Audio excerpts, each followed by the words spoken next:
Education meeting, our board members, with taxpayers' dollars and taxpayer time, had the lawyer give them a legal opinion on whether parents had the right to organize other parents to be involved in an election.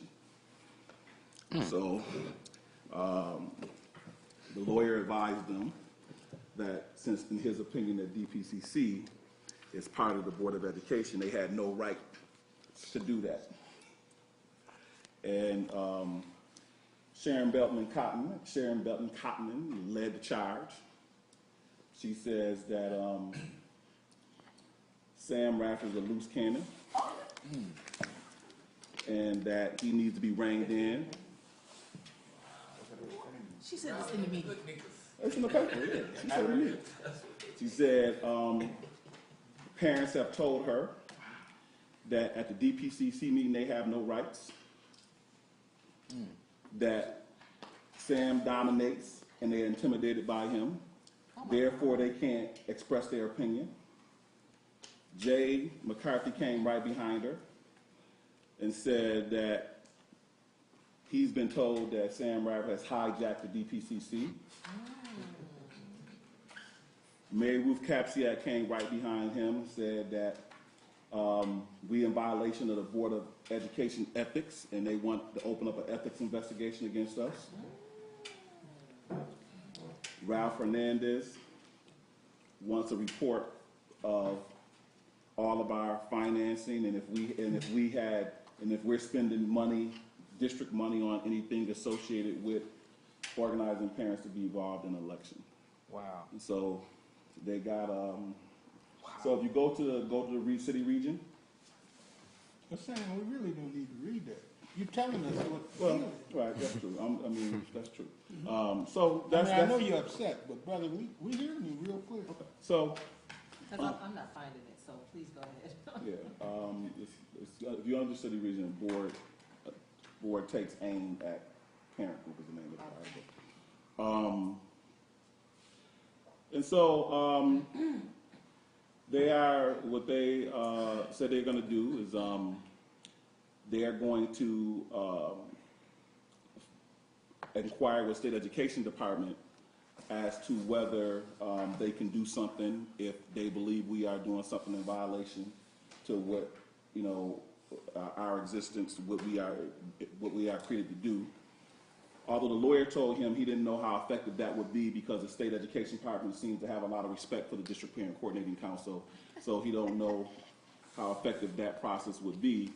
And they said, well, maybe we need to give them maybe we need to give them more accurate information about who DPCC is and what DPCC is doing.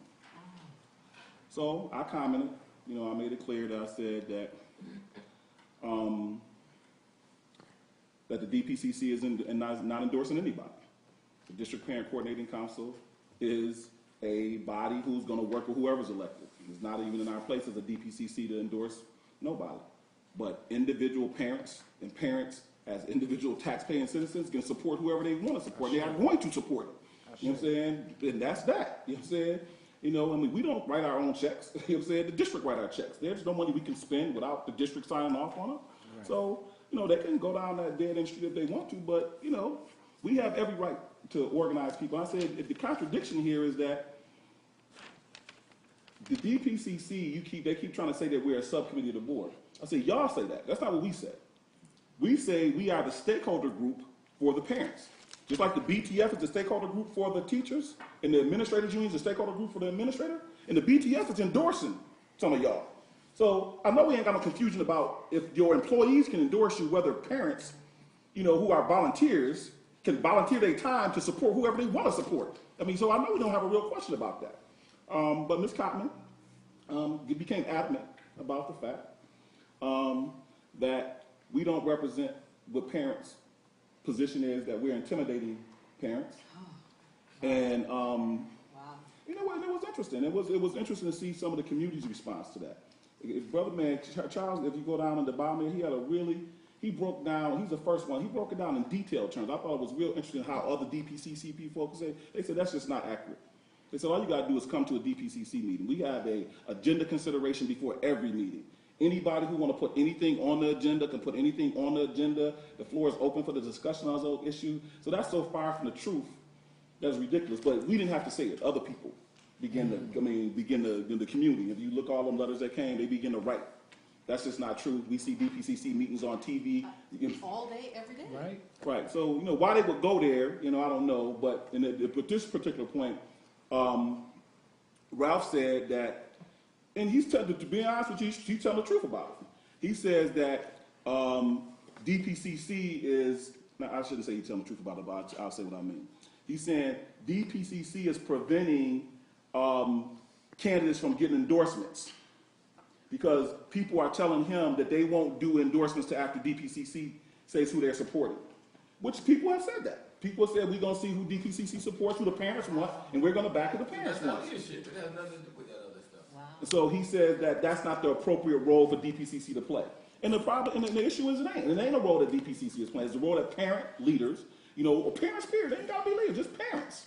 You know what I'm saying? So now what they want to do is they want to have a meeting next Wednesday where they bring us before there to talk about the process about whether we should be able to exist as a district parent coordinating council or if we're in violation of what authorizes us to be a district parent coordinating council and if they can disband us before the election. That's cool. On the lawyer's opinion. Wow.